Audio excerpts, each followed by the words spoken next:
창세기 41장 37절로부터 45절까지의 말씀입니다.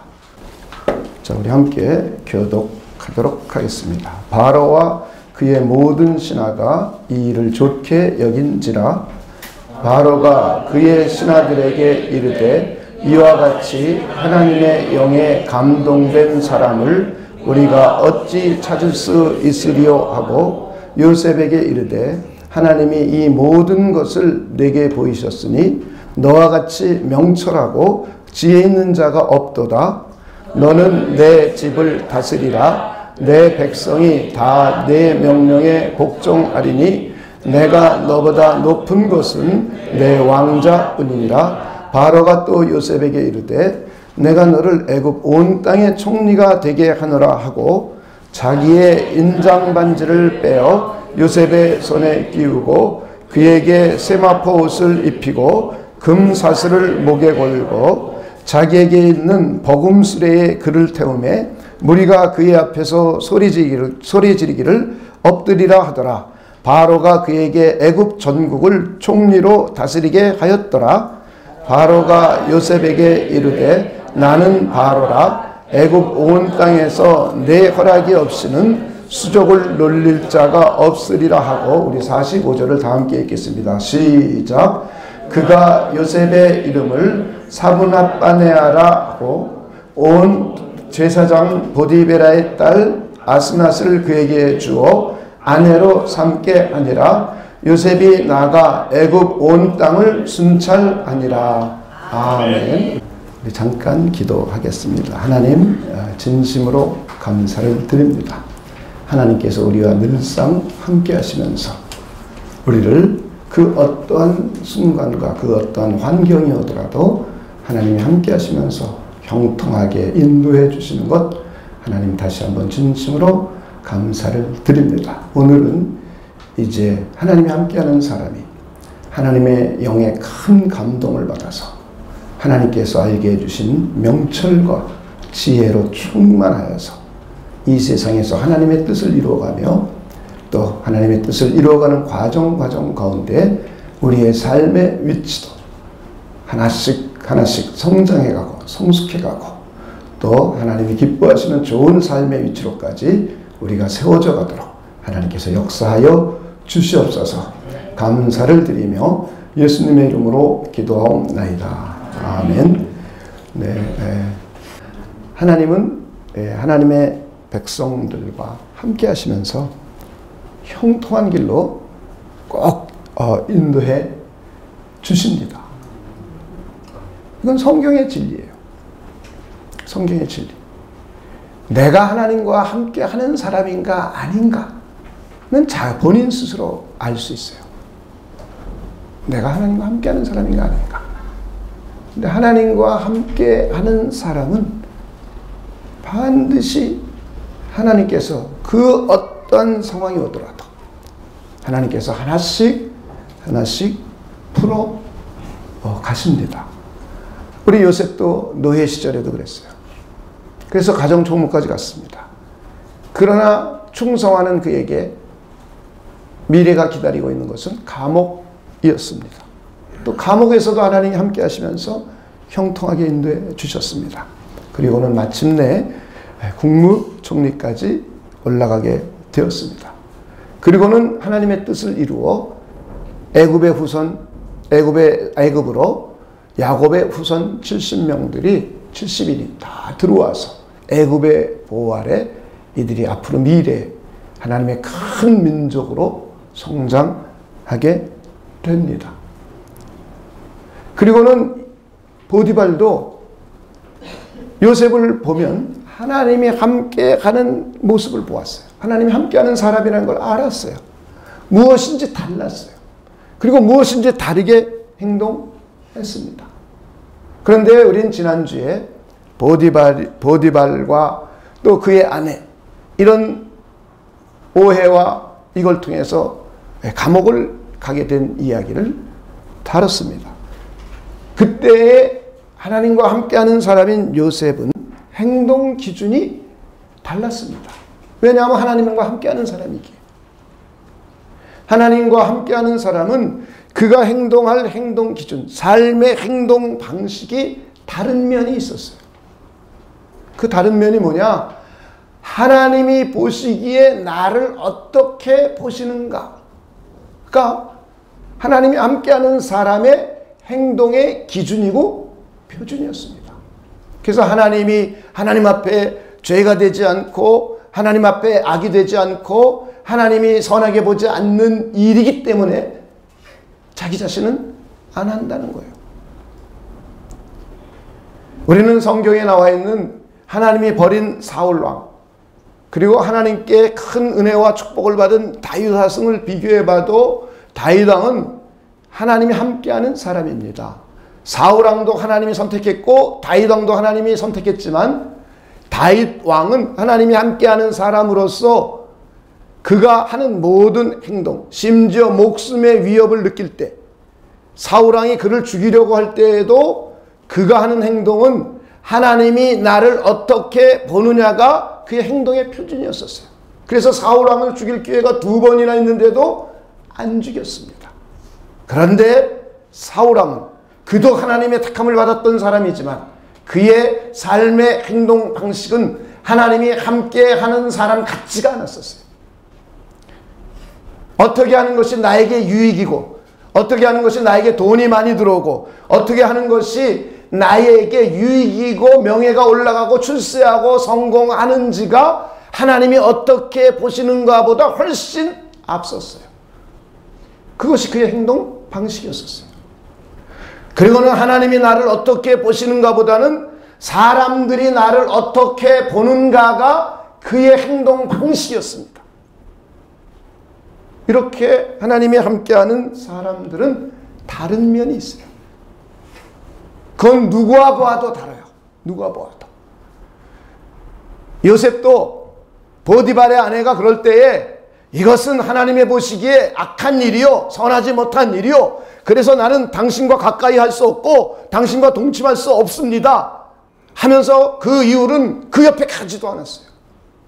이것이 요셉의 행동 방식이었습니다. 그리고 하나님이 기뻐하지 않고 하나님이 선하게 보지 않고 악하게 볼 뿐만 아니라 보디발과 나 사이의 인간관계도, 질서관계도 그렇게 함으로써 파괴되기 때문에 할 수 없다는 거예요. 도덕적으로 보나 인간관계를 보나 하나님이 보시기에 선하지 않은 일을 할 때에 관계가 파괴되고 도덕적으로 타락하게 되니까 할 수 없다는 겁니다.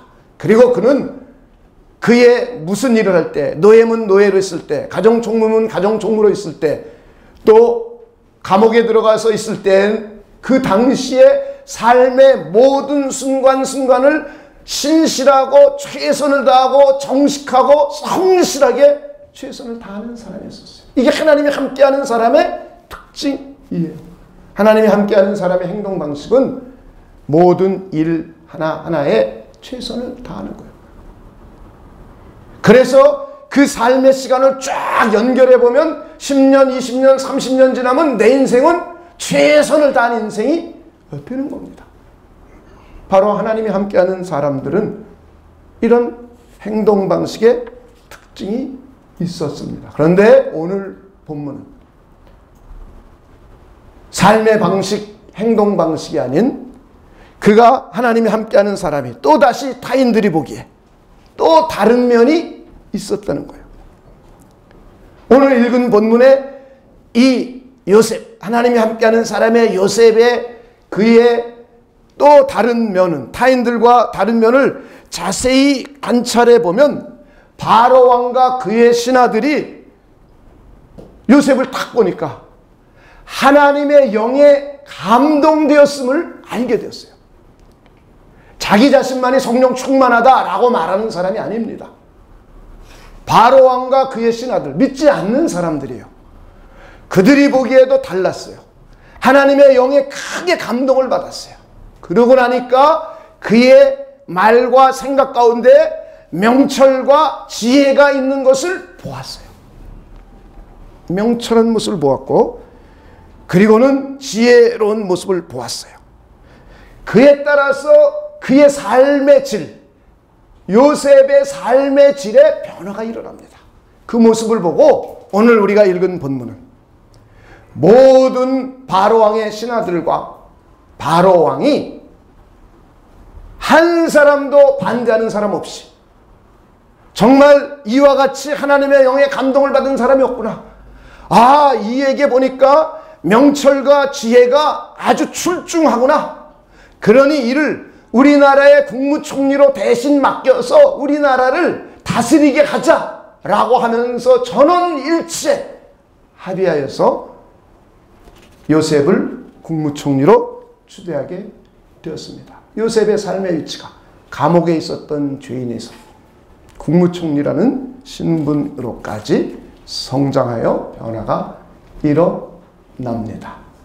오늘 우리는 요셉을 보면서 하나님의 영에 크게 감동받아 하나님이 주시는 명철과 지혜가 흘러 넘쳤던 우리 요셉을 통해서 우리들도 한번 그런 사람들이 되기를 한번 생각해 보도록 하겠습니다.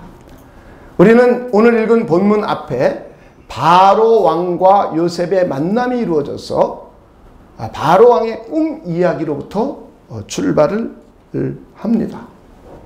바로 왕이 하루는 꿈을 꿨어요.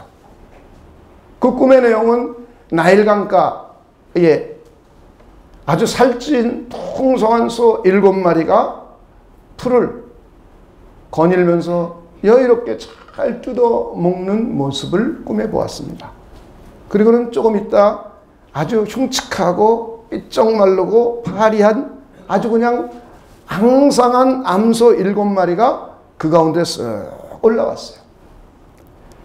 그리고는 아름답고 살찐 암소 7마리를 이들이 잡아먹었습니다.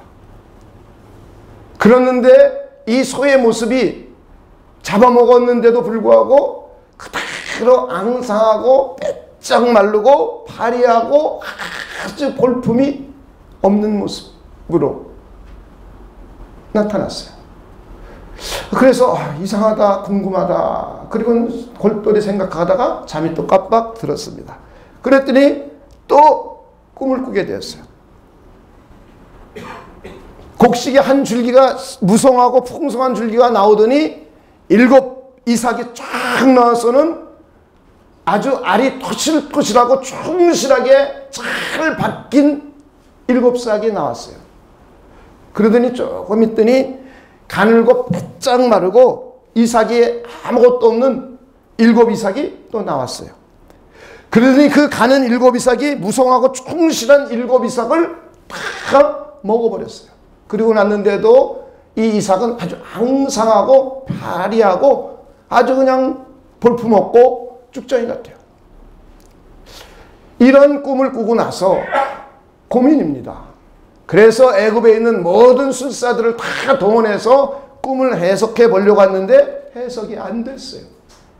이것이 바로 주변에서 술 맡은 일을 했던 관원장인 술 맡은 관원장이 그 모습을 보고 바로 왕에게 고합니다.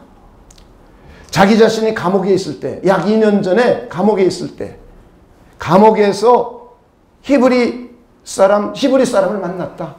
그런데 그에게 내 꿈을 얘기했더니 그 꿈은 해석해줘서 그래서 내가 복권되게 되었다 라고 말을 해서 이제 그 요셉을 바로 왕에게 데리고 옵니다. 그리고 나서 이 요셉이 바로 왕의 꿈을 해석해 주는 거예요. 이 꿈은 하나님이 꾸게 해준 것이고 하나님이 바로 왕을 통해서 하실 일, 앞으로 하실 일들을 나타내 보여준 것이다.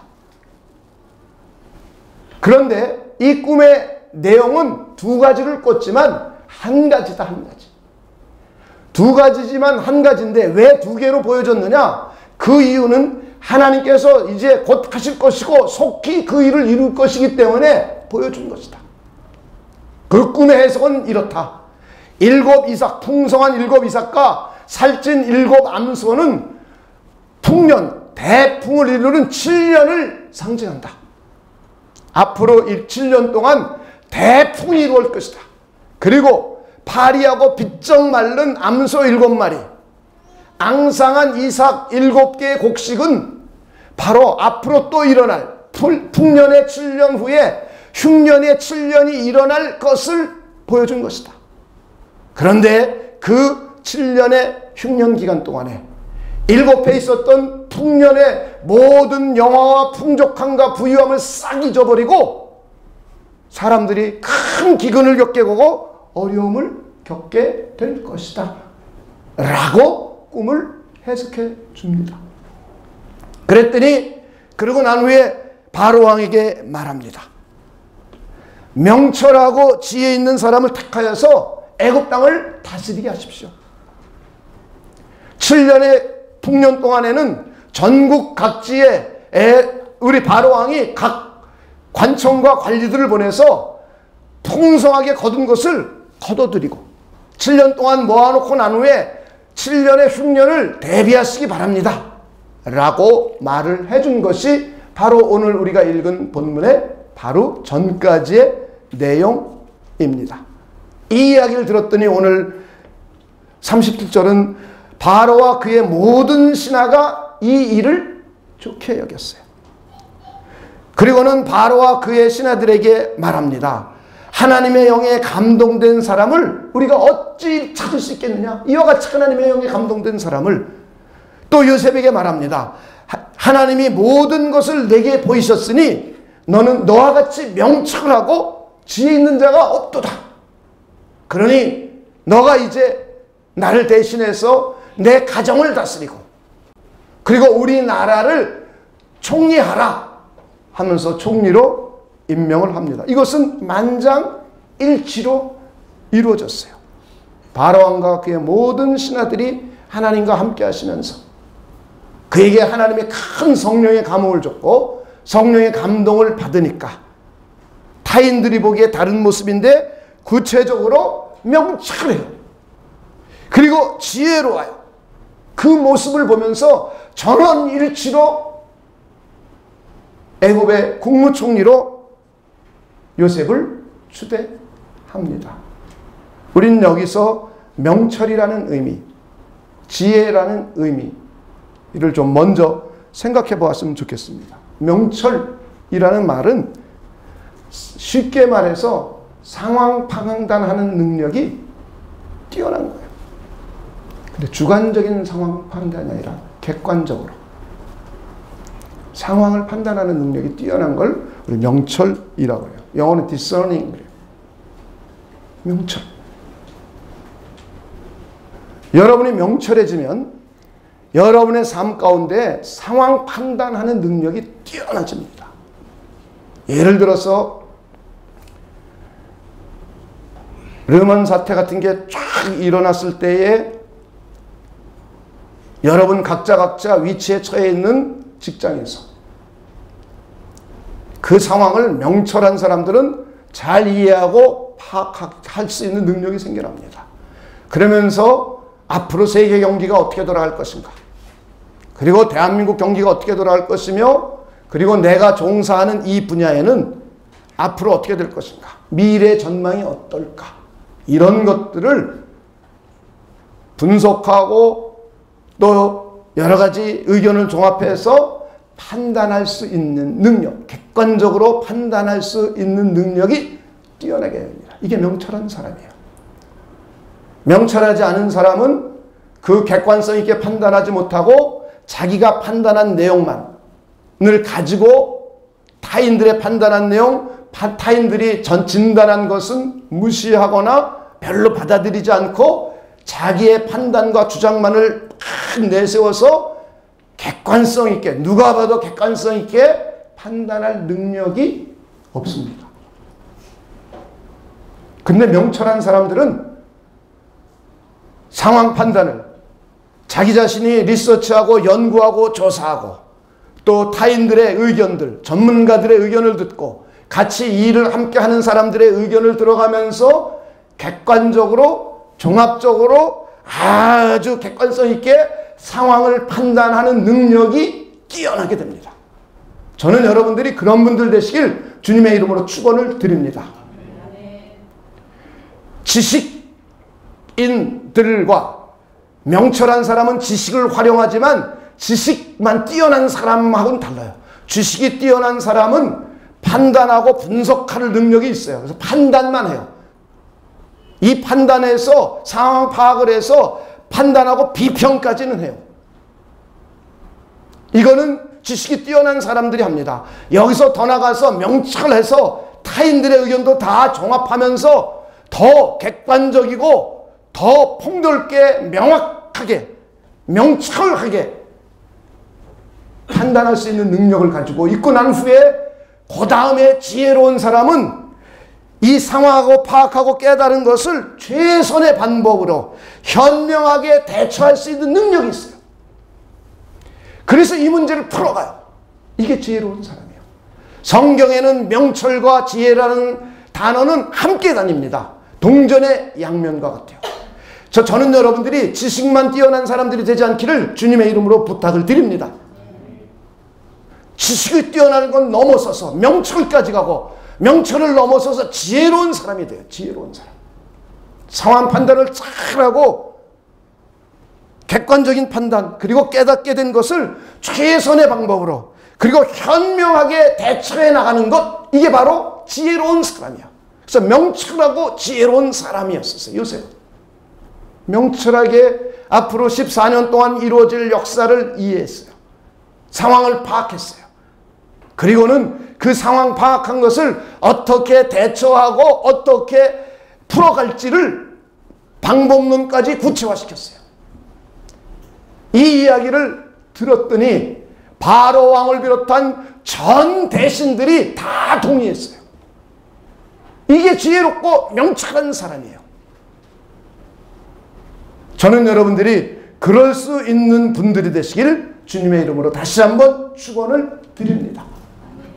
그러고 났더니 풍년이 오고 난 후에 흉년이 시작하자마자 42장, 43장, 44장, 45장, 46장 5장에 걸쳐서 가나안 땅에 있는 흉년 기간 동안에 가나안 땅에 있는 그의 가족들이 어떻게 애굽으로 들어오게 되었는지를 성경은 5장에 걸쳐서 방대한 양으로 기록하고 있습니다. 이것이 바로 하나님의 계획이요 하나님의 목적이요 하나님의 뜻이에요. 하나님은 이 일을 이루고 싶었던 거예요. 그래서 이스라엘 민족들이 앞으로 애굽이라는 강대한 보호 속에서 약 430년 동안 하나님의 민족으로 급부상하게 되는 귀한 역사가 나타납니다. 이렇게 요셉은 하나님이 함께하는 사람으로서 하나님이 함께하는 사람의 또 다른 특징은 하나님의 영의 성령의 감흥을 받고 성령의 감동을 받는 사람이라는 거예요.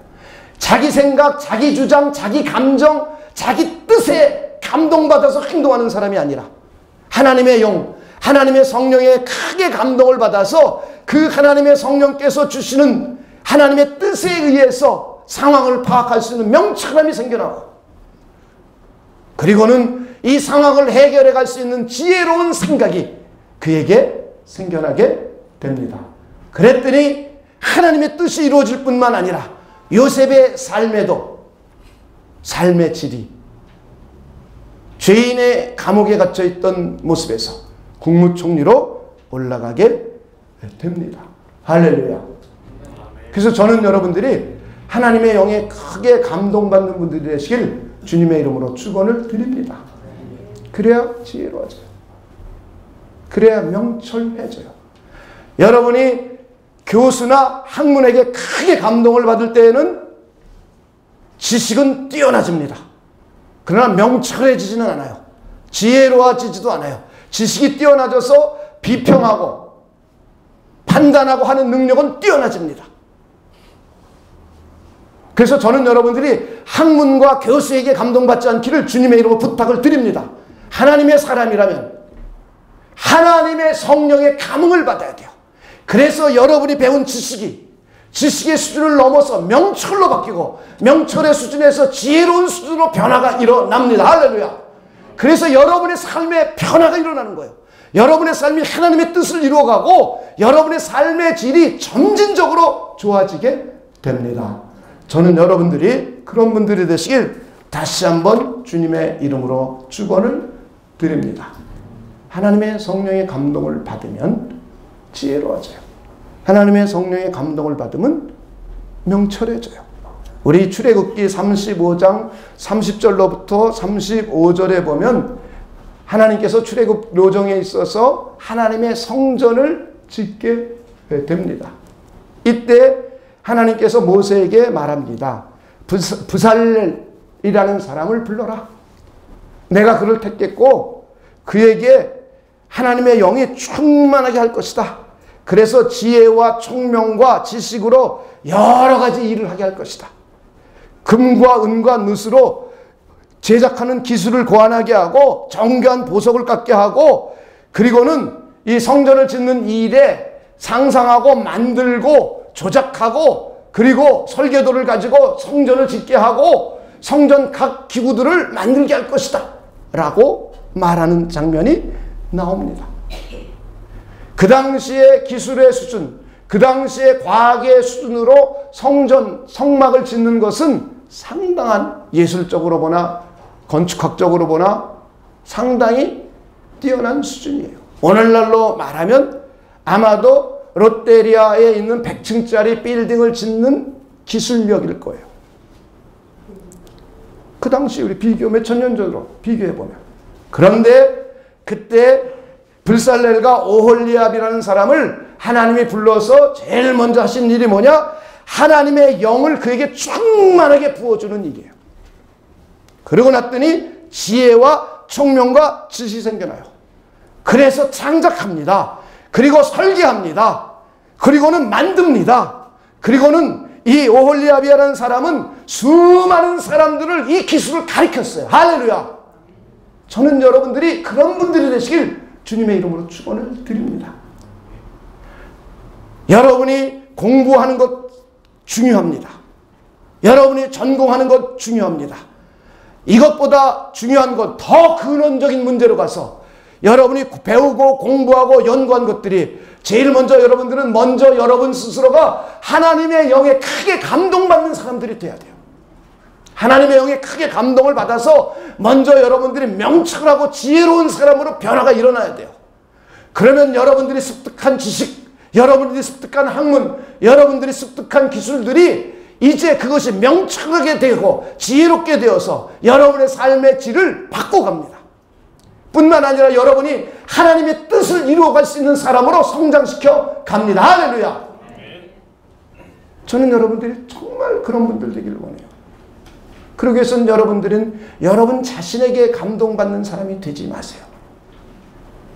여러분의 자신의 생각, 또 다른 이들의 생각, 또 책에서 말하고 있는 생각, 그 이전에 먼저 여러분들은 하나님의 영에 먼저 감동받는 사람들이 되시길 주님의 이름으로 축원을 드립니다. 그러면서 하나님의 영의 감동을 받아서 여러분이 습득한 모든 기술과 과학과 학문들이 또 여러분이 한 전공들이 명철과 지혜롭게 쓰임받는 분들 되시길 다시 한번 주님의 이름으로 축원을 드립니다. 이것이 출애굽기 35장 30절로부터 35절까지 나와 있어요. 다윗 왕도 하나님의 영에게 크게 감동받은 사람입니다. 청년 시절에. 그래가지고는 사울 왕 근처에 갈 수 있는 기회가 되었어요. 그런데 사울 왕은 하나님이 부리시는 악신으로 충만한 자였어요. 그랬더니 번뇌하고 시기심이 생기고 질투심이 생기고 이상한 행동을 해요. 정상적이지 않은 행동을 해요. 그때 하나님의 영에 크게 감동받은 다윗이 악기를 연주하면 사울에게 변화가 일어나요. 악신들이 떠나가요. 그리고는 사울이 평온해져요. 아마 세계 최초의 음악 치료일 거예요. 하나님은 음악을 통해서 영적으로 사람을 치료해 가기도 합니다.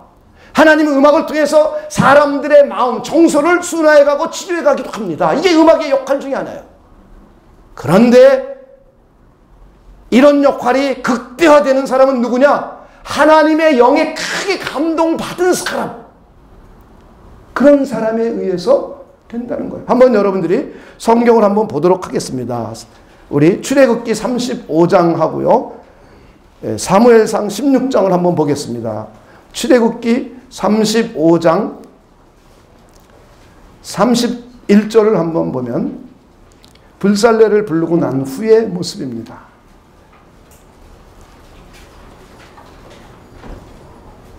하나님의 영을 그에게 충만하게 하여 지혜와 총명과 지식으로 여러 가지 일을 하게 하시되, 또 35절 보니까 지혜로운 마음을 그들에게 충만하게 하사 여러 가지 일을 하게 하시되 기타 등등 하게 하고 일을 고안하게 하시고. 이게 하나님의 영에 크게 감동을 받으니까 이런 변화가 일어나요. 자, 사무엘상 16장 13절 하고 보도록 하겠습니다.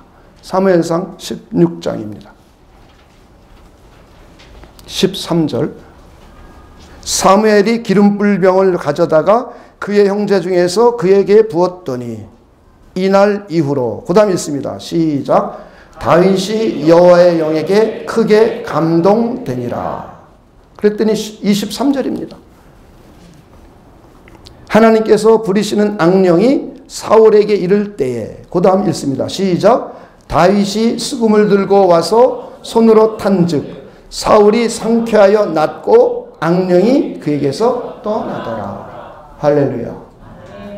하나님의 성령의 감동을 받으면 지혜롭고 명철하게 변화가 일어나요. 상황 파악을 잘하고 그 상황을 최선의 방법으로 이루어가는 귀한 지혜가 임해요. 뿐만 아니라 여러 가지 지성과 기술과 창의력과 창작력이 생겨나고, 심지어는 음악을 통해서도 하나님이 부리시는 악신들, 원수 마귀와 귀신들이 떠나가요. 그리고는 그 사람이 상쾌하게 낫게도 돼요. 이렇게 하나님이 함께하는 사람들은 하나님의 영에게 크게 감동을 받았습니다. 하나님의 영에게 크게 감동을 받은 사람들은 자연스럽게 명철한 사람으로 변화가 일어나요. 미련하질 않아요. 아둔하질 않아요. 상황 파악을 잘해요. 남자들도 상황 파악을 잘해야, 아내 마음을 파악을 잘해야 가정이 평화롭습니다. 네, 근데 남자들이 상황 파악을 잘 못해요. 아내들의 마음 파악을 못해요. 잘. 바람둥이들은 잘해요. 근데 잘 못해요. 그래가지고 연애전선에 항상 이상이 생겨요. 부부 생활에 괜히 아내가 자기는 이해 못해요. 짜증내고 화내고 막 그래요. 상황 판단 잘하는 남편들 되시길 주님의 이름으로 축원을 드립니다. 아내들은 웃지만 마세요. 아내들도 마찬가지예요. 여자들이 남편 상황 파악 못해가지고 가정이 행복하겠습니까? 행복하지 않죠. 이렇게 하나님의 영의 감동을 받으면 자기 생각이나 자기 뜻으로 주장하지 않고 하나님의 성령의 감흥을 받아 하나님의 성령께서 주는 명철을 가지고 상황 판단을 잘하고, 그 후에 가정의 문제도 지혜롭게 잘 풀어가고 여러분의 사회생활의 문제도 지혜롭게 잘 풀어가는 여러분 되시길 주님의 이름으로 축원을 드립니다. 그러기 위해서 하나님의 영의 감흥을 받아야 된다는 거예요. 여러분 안에 하나님의 성령이 계신 걸 믿으십니까? 네. 여러분 안에 계신 성령의 감흥을 자꾸 받아야 돼요. 여러분의 생각에 감동받지 마시고요. 여러분 안에 계신 성령이 여러분의 생각에게, 마음에게 자꾸 주는데 거기에 감동을 받으시길 다시 한번 주님의 이름으로 축원을 드립니다. 그래서 성경은 지혜서라는 게 있어요. 잠언, 전도서, 욥기, 이 세 권의 책이 지혜서예요. 여기는 명철과 지혜를 이루기 위한 내용들입니다.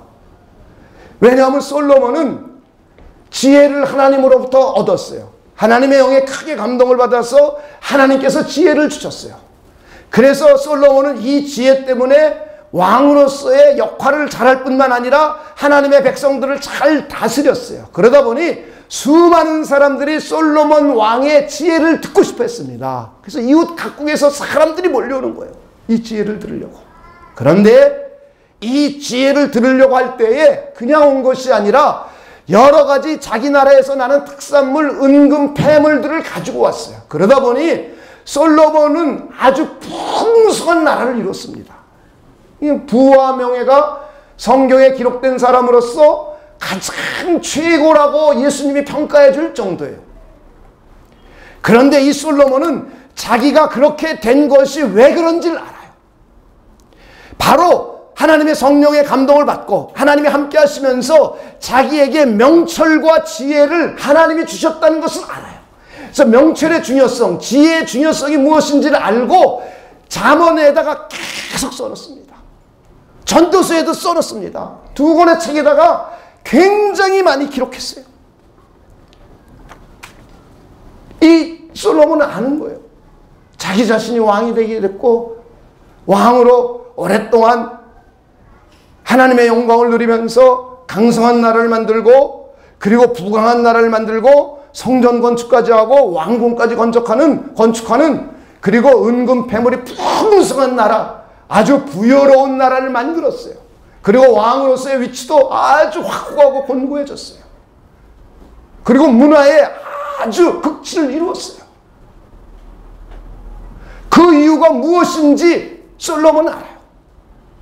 바로 하나님께 지혜를 구했더니 하나님께서 지혜를 주셔서 이 지혜가 자기를 높이고 자기의 왕관을 만들고 자기의 금사슬을 만들고 적으로부터 자기를 보호해주고 자기 자신이 풍성하게 되었음을 알아요.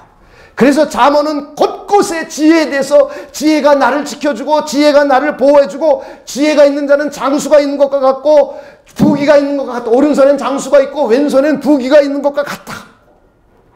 지혜가 바로 나의 금사슬을 만들고 왕관을 만들었다 라고 끊임없이 글을 기록하고 있습니다. 그러면서 잠언 3장 13절에 보면 지혜를 얻는 자와 명철을 얻는 자는 복이 있나니 선언하고 있어요. 지혜를 얻고 명철을 얻는 자는 복이 있대요. 지혜를 얻는 것이 은을 얻는 것보다 낫대요. 지혜를 얻는 것이 돈을 많이 벌어 정금을 수없이 얻어들이는 것보다 더 비교할 수 없을 정도로 좋대요. 다시 말해 지혜를 얻는 것이 여러분들이 투자해서 투자금을 많이 거두는 것보다 오히려 지혜를 먼저 얻는 것이 훨씬 더 중요하대요. 이게 잠언서 3장 13절로부터 18절까지 기록되어 있어요. 지혜는 진주보다 귀하대요. 내가 사모하는 그 어떤 것으로도 비교할 수 없대요. 지혜를 얻으면 명철을 얻으라 라고 잠언 4장은 또 선언하고 있어요. 지혜를 버리지 말라. 지혜와 명철이 너를 보호하고 그러니 너는 그를 끝까지 사랑해라. 그가 너를 지켜줄 것이다 라고 말하고 있어요. 저는 여러분들이 지혜와 명철을 사모할 수 있는 분들 되시길 다시 한번 주님의 이름으로 축원을 드립니다. 그러기 위해서 저는 여러분들이 지혜서를 좀 읽으세요. 도움이 돼요. 잠언은 31장으로 되어 있어요. 8월달 1일부터 한 장씩 읽으면 한 달이면 한 번 다 읽어요. 한 달. 8월달이 31일이죠. 한 장씩 읽어보세요. 저는 여러분들이 잠언, 전도서, 욥기. 욥기는 여러분이 좀 전체적으로 이해하기가 좀 어려워요. 욥기는 하나님의 사상, 지혜에 대한 또 다른 하나님의 사상을 이해해야 욥기를 이해해요. 일반적인 지혜는 잠언서, 전도서를 읽으면 여러분이 충분히 이해가 돼요. 욥기는 다른 신학적인 관점이 기록되어 있기 때문에 조금 여러분들에게는 어려워요. 그러나 잠언은 그렇게 어렵잖아요. 잠언을 매일 읽는 분들 되시길 8월달에 한 번씩 꼭 읽어주시기를 주님의 이름으로 부탁을 드립니다. 이것이 바로 여러분에게 지혜로워지고 또 지혜서를 읽음으로 해서 또 여러분의 하나님의 영에 큰 감동도 받을 수 있어요. 이 지혜서는 지혜와 명철은 좋은 지도자들, 성경에 보면 훌륭한 지도자들에게 하나님이 꼭 주신 것들이에요. 다윗 왕, 솔로몬 왕, 기타 성경 속에 나타난 인물 가운데 지도자들, 믿음의 사람들 가운데 이 지혜와 명철을 하나님께서 꼭 주셨어요. 그런데 이 지혜와 명철은 하나님과의 관계뿐만 아니라 하나님과의 관계를 넘어서서 이 땅을 살아가는데 왕으로서 통치하고 왕으로서 다스리고 그리고 강한 군사력을 만들고 그리고 부유한 나라를 만들고 이러는 데에 아주 꼭 필요한 내용들을 다루고 있어요. 이게 바로 명철과 지혜예요. 저는 여러분들이 다시 한번 지혜서를 읽어주시기를 부탁을 드립니다. 그리고 이 솔로몬은 지혜의 근본, 명철의 근본이 무엇인지를 잠언서 9장 10절을 통해서 말해놨어요. 한번 구약성경 919페이지를 한번 읽어봅시다. 벌써 찾아놨네요. 한번 읽어봅시다. 읽습니다. 시작. 여호와를 경외하는 것이 지혜의 근본이요 거룩하신 자를 아는 것이 명철이니라. 세상에서 지혜와 명철을 찾기 이전에 지혜서를 읽으면서 찾기 이전에 여러분이 근본적으로 해야 될 게 있어요. 지혜의 근본이 하나님을 경외하는 거예요. 명철은 거룩하신 하나님을 아는 거예요. 그래서 여러분들에게 명철하고 지혜로운 사람이 되기 위해서는 여러분이 제일 먼저 해야 될 것이 거룩하신 하나님을 알기를 힘써야 돼요. 그리고 그 하나님을 알고 난 후에 그 하나님을 경외하고 존중해야 돼요. 할렐루야. 그게 바로 명철을 얻는 비결이고 그게 바로 지혜의 근본이에요. 이것이 없이는 하나님이 주시는 지혜와 명철을 갖기가 어려워요. 이게 바로 하나님이 주시는 지혜와 명철과 심지어 지식의 근본도 이것이라고 말하고 있어요. 그래서 유대인들은 어렸을 때부터 절대로 미국에 살아도 다 일반 학교에 안 보냅니다. 고등학교 졸업 때까지는 유대인 학교만 보내요. 유대인 학교. 유치원 킹더가든서부터 초등학교, 중학교, 고등학교 12년 동안을 13년인가요? 킹더가든까지 그냥 유대인 학교만 보내요. 그 이유가 무엇인가? 여러 가지 과목 학문을 배우는 것도 있지만 유대인 학교에서는 이걸 제일 먼저 가르쳐요. 이걸 제일 먼저. 그냥 12년 동안. 이게 바로 유대인 교육의 독특한 특징입니다. 그래서 일반인들을 유대인 학교 들어가고 싶어도 잘 안 받아줘요. 그래서 일부러 유대인 학교에서 실습하기도 하고 그래요. 우리 사모님도 그냥 유대인 학교 가서 그 랍비들한테 그것 좀 배워보려고 그냥 벨 아양을 다 떨었어요. 그래서 그들의 교육법이 바로 성경에 의한 교육이에요. 그래서 그들은 지혜와 명철을 구합니다. 지혜와 명철. 그러고 난 후에 지성이 그 기초하에 이루어지니까 모든 들어오는 지성과 기술들이 명철에게 쓰임받고 지혜롭게 쓰임받아요. 할렐루야. 여러분의 자녀들도 그렇게 될 수 있기를 주님의 이름으로 축원을 드립니다. 그래서 여러분들은 하나님을 알기를 힘쓰고 그분을 경외하고 존중하기를 힘쓸 수 있는 분들이 되시길 다시 한번 주님의 이름으로 축원을 드립니다. 그리고는 지혜서를 읽는 거예요. 그리고 가자. 오늘 지혜와 명철이 뛰어난 요셉을 보니까 남들이 보기에도 누구의 감동을 받았어요? 하나님의 영. 하나님의 영. 그래서 여러분들이 성령 충만함을 받으시기를 주님의 이름으로 축원을 드립니다. 성령은 내가 충만하다고 충만해지는 것이 아니에요. 그렇죠? 누구에 의해서입니다. 하나님에 의해서 성령으로 충만해져야 돼요. 하나님에 의해서. 그렇지만 성령 충만함을 받아라. 성령 충만함을 받아라. 그러면서 우리도 할 수 있어요. 우리 안에는 바로 성령이 이미 와 계시기 때문에 우리 안에 계신 성령의 지배를 받고 우리 안에 계신 성령의 다스림을 받고 우리 안에 계신 성령의 충만함을 받기를 여러분 사모하면서 기도하셔야 돼요. 할렐루야. 그래서 마가복음 24장 49절, 누가복음 24장 49절에 보면 예수님께서 제자들에게 말했어요. 너희들 예루살렘을 떠나지 말라. 위로부터 오는 능력이 임할 때까지 기다려라. 그랬어요. 그리고는 제자들을 만날 적마다 성령을 받으라, 성령 충만함을 받으라 계속 끊임없이 말합니다. 그랬더니 이 약속을 믿고 120명의 예수님의 제자들이 마가의 다락방에 모여서 열흘 동안 전심으로 한 마음과 한 뜻이 되어서 기도했습니다. 하나님의 영의 감동을 받고 싶습니다. 하나님의 성령의 충만함을 사모합니다. 하나님의 성령으로 충만하게 역사하옵소서라고 끊임없이 열흘 동안 기도했어요. 그랬더니 그 자리에 하나님의 성령이 충만하게 임한 것을 볼 수 있습니다. 할렐루야. 그래서 저와 여러분은 하나님의 영에 내 안에 계신 성령 하나님의 감동을 받기를 사모하는 분들 되시길, 그래서 하나님 앞에 그것을 위하여 기도할 수 있는 분들 되시길 주님의 이름으로 축원을 드립니다. 아멘.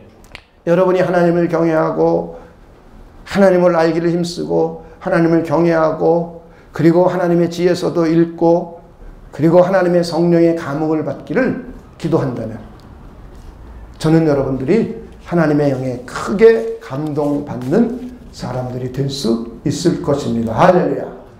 그러면 하나님께서 여러분을 지혜롭고 명철하게 세워주실 것입니다. 그래서 지혜롭고 명철해서 하나님의 뜻을 이루고 여러분의 삶의 질도 향상되시기를 주님의 이름으로 축원을 드립니다. 기도하겠습니다. 하나님이 함께하는 사람 요셉은 하나님의 영에 감동을 받아서 하나님으로부터 지혜와 명철을 얻은 것 같이 우리도 하나님이 함께하는 사람이요 우리 안에는 하나님의 성령이 들어와 계시니 하나님의 성령께서 우리를 감동시켜 주시고 감화시켜 주시기를 간절히 원할 수 있는 우리 모두가 되도록 하나님께서 축복하여 주시옵소서. 그래서 우리 안에 계신 성령의 감흥을 받아 지혜롭고 명철한 사람들이 되어서 우리의 삶의 질이 점진적으로 좋아지고 우리의 삶을 통하여 우리의 가정을 통하여 하나님의 뜻을 이루어가는 귀한 복된 가정, 가문 그런 사람들 될 수 있도록 우리 모두를 축복하여 주시옵소서. 하나님께 감사를 드리며 예수님의 이름으로 기도하옵나이다. 아멘.